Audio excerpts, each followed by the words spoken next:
Welcome to the Death in Custody Reporting Act System training. We appreciate you taking time out of your busy schedules to learn more about BJA's new effort to ensure compliance with the Act and to assist states with answering questions about the Act's reporting requirements.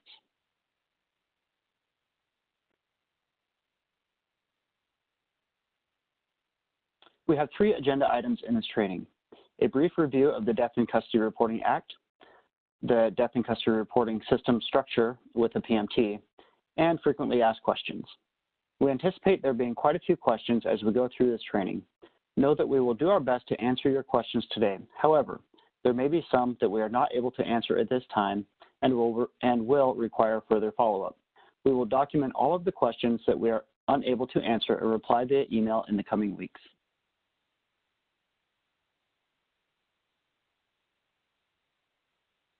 During this presentation, you will know more about the death in custody reporting requirements as the statute describes, as well as how BJA has implemented those requirements as they relate to JAG reporting. We will also have some time at the end to answer as many questions as we can and take back questions that we are not able to answer.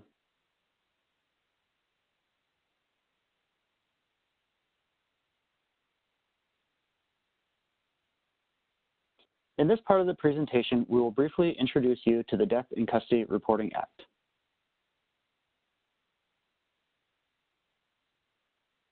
All deaths in a local or state correctional facility must be reported, as well as those occurring under arrest or during the process of an arrest. The state must collect data from all jurisdictions in their state, regardless of whether they have received a JAG award. This slide details the requirements per the statute and the circumstances and locations in which a reportable death is required to be reported. Note that a known crime or imminent charge is not a pre-qualifying event when determining if a death is reportable, so long as the decedent was in the process of being arrested or in custody. When a death has been determined to be reportable, the statute lays out certain data elements that are required, some of which are broad, so BJA has had to narrow them down for reporting purposes within the system. The name, gender, race, ethnicity, and age are all required data elements. The law enforcement agency, or in the case of jail and prisons, the name of the correctional agency where the reportable death took place, as well as a description of the circumstances, are also required.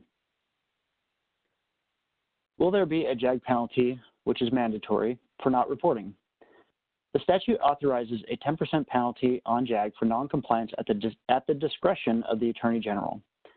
The amount of the penalty may be used to set up systems to comply with the Death in Custody Reporting Act. It will be up to the department's leadership to determine if penalties will be imposed at this time or in the future.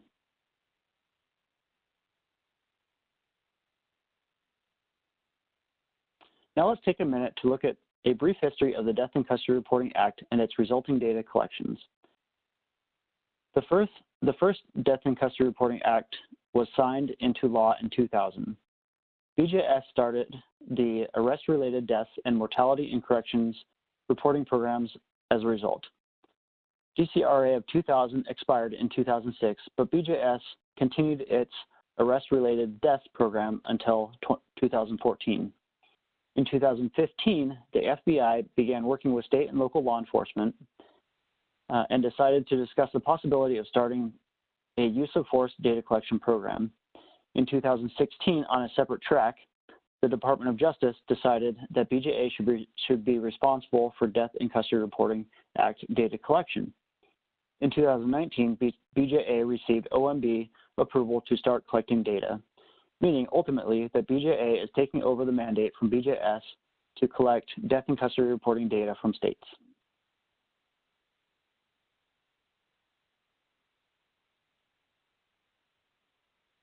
There are 3 similar data collection efforts to the Death in Custody Reporting Act, each with a slightly different focus and purpose.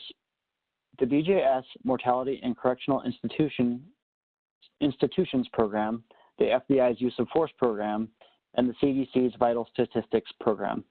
Their differences are highlighted here, but here is an example of a reportable death under DCRA, but not in one of these other data collection systems. A person dies during the process of an arrest from a heart attack. Under the DCRA, this is a separate reportable death.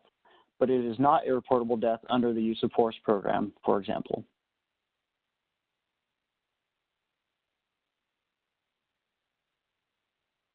Now let's get into the structure of the Death in Custody Reporting Act questionnaire as it exists in the PMT.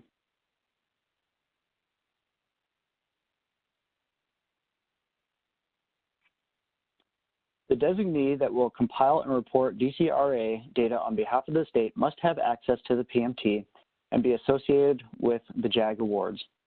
Reporting will go live in the beginning of 2020 for the October through December 2019 reporting period. If you have not started data collection or do not have any reportable deaths, you can complete these reporting requirements so that you can complete your JAG report by telling us that you did not have any reportable deaths, which will be in a later slide.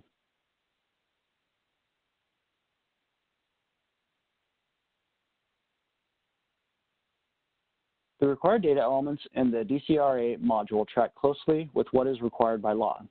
States will need to establish their own procedures for collecting this information from local and state law enforcement and correctional agencies.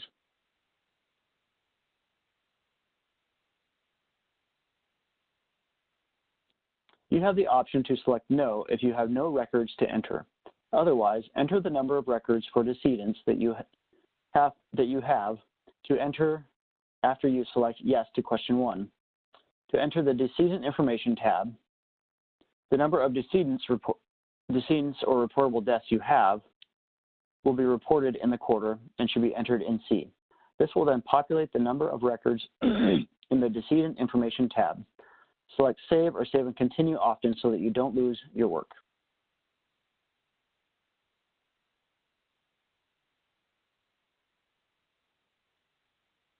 When you select the Decedent Information tab, you will see a number of blank records that you will have to complete.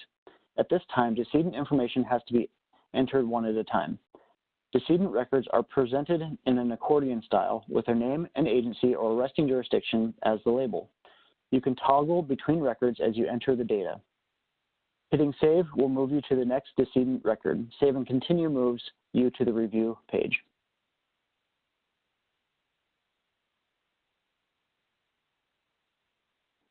As noted before, the required data elements in the DCRA module track closely with what is required by law. All demographic information is presented here. Unknown values are available if you do not know a person's race or ethnicity. However, you should endeavor to use those sparingly if possible. The birth year should be entered as 4 digits.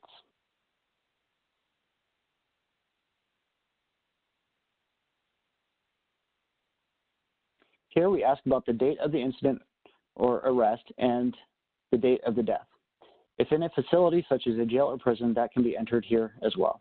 The system will indicate if a field is mandatory or not.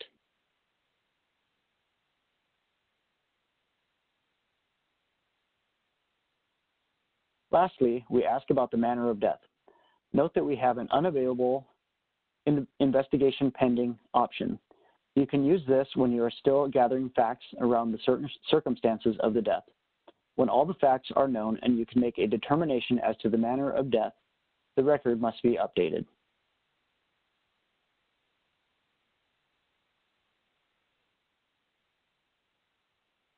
Note that when a mistake has been made, such as creating a duplicate record, we have a clear decedent information link that will clear all of the fields on the form.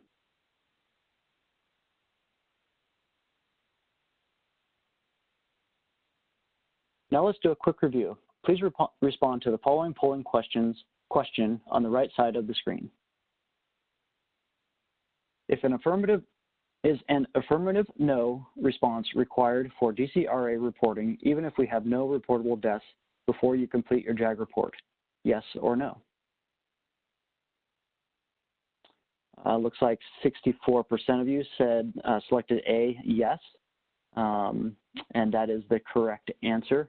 An affirmative response, if you have no reportable deaths, meaning you select no, that is required before you can complete your JAG report. In other words, you have to do something. You cannot leave it as nothing. You have to do something affirmative to respond to the DCRA every quarter.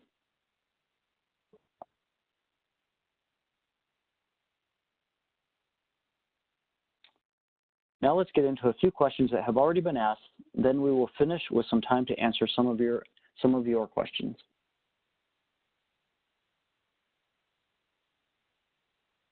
Does this take the place of other federal data collection systems that collect similar data? As previously discussed, this does not take the place of any other federal data collection systems. BJA is collecting this information from states to fulfill a federal mandate. This data is not combined with or shared with other federal agencies, even if the data overlaps. Will there be a bulk upload feature? A bulk upload will help populous states with large numbers of deaths in custody to report. BJA is currently working with its developers to implement this feature. A firm rollout date will be communicated to the field when we have it. What if the team tasked with collecting DCRA data is not the same as the JAG PMT contact? States that have a different point of contact for the JAG and DCRA will need to ensure their PMT access gives them access to the JAG awards and the DCRA module. Please contact the PMT help desk so that we can ensure the correct representatives have access to DCRA.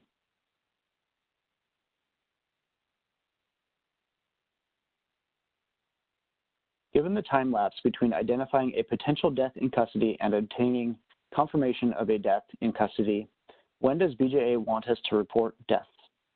Report the decedent information when you hear about a potential death when investigation is still pending at the time of reporting. You will note that we have the unavailable investigation pending status. The record can then be updated when it has been confirmed.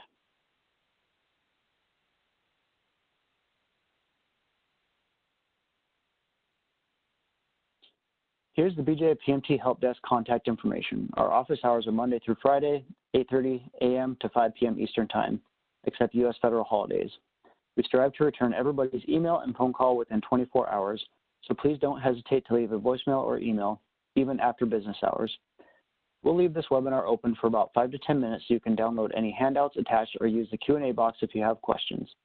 A recording of today's training and other user materials and resources will be posted online. Lastly, we will be hosting a follow-up training on DCRA in January 2020, so in 2 months. Look for more information to come on that training where we will take some of the questions and concerns that we have received from the first few weeks of live system reporting and try to help you all as best as possible by answering further questions. On behalf of BJA and the PMT team, thank you for your time, dedication, and hard work. This concludes the presentation, and we will now respond to questions.